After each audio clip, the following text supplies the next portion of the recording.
திருப்பதி கூட்ட நெரிசலில் சிக்கி உயிரிழந்த தமிழ்நாட்டைச் சேர்ந்த பெண்ணின் குடும்பத்திற்கு தமிழக அரசு நிதி உதவி வழங்கி இருக்கின்றது. சேலத்தைச் சேர்ந்த மல்லிகாவின் குடும்பத்திற்கு 2 லட்சம் வழங்க முதலமைச்சர் மு.க.ஸ்டாலின் உத்தரவிட்டிருக்கிறார். திருப்பதியில் ஏற்பட்ட கூட்ட நெரிசலில் சிக்கி 6 பேர் பலியாகினார்கள். இந்த சம்பவம் மிகப்பெரிய பரபரப்பை ஏற்படுத்தியது. இலவச டோக்கன் தரிசனத்துக்காக இலவச டோக்கன் வழங்கக்கூடிய நிகழ்வின் போது அதிக அளவில் மக்கள் கூடியதால் கட்டுக்கடங்காமல் கூட்டம் கூடியது. இந்த கூட்ட நெரிசலில் சிக்கி 6 பேர் பலியாகினார்கள். இந்நிலையில் உயிரிழந்தவரின் குடும்பத்திற்கு ஏற்கனவே ஆந்திர முதலமைச்சர் சந்திரபாபு நாயுடு தலா 25 லட்சம் ரூபாய் நிவாரண உதவி வழங்கப்படும் என்று அறிவித்திருந்தார். சற்று நேரத்துக்கு முன்னர் அந்த அறிவிப்பு வெளியானது.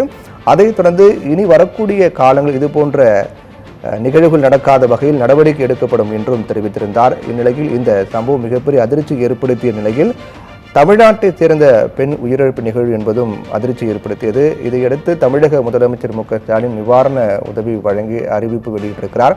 கூட்ட நெரிசலில் சிக்கி உயிரிழந்த 6 பேரின் குடும்பத்திற்கு தலா 25 லட்சம் ரூபாய் ஏற்கனவே ஆந்திர அரசு வழங்கி உத்தரவிட்டிருக்கும் நிலையில் தமிழ்நாட்டைச் சேர்ந்த பெண்ணின் குடும்பத்திற்கும் நிதி உதவி வழங்கப்படும் என்று தமிழக முதலமைச்சர் மு.க.ஸ்டாலின் அறிவித்திருக்கிறார்.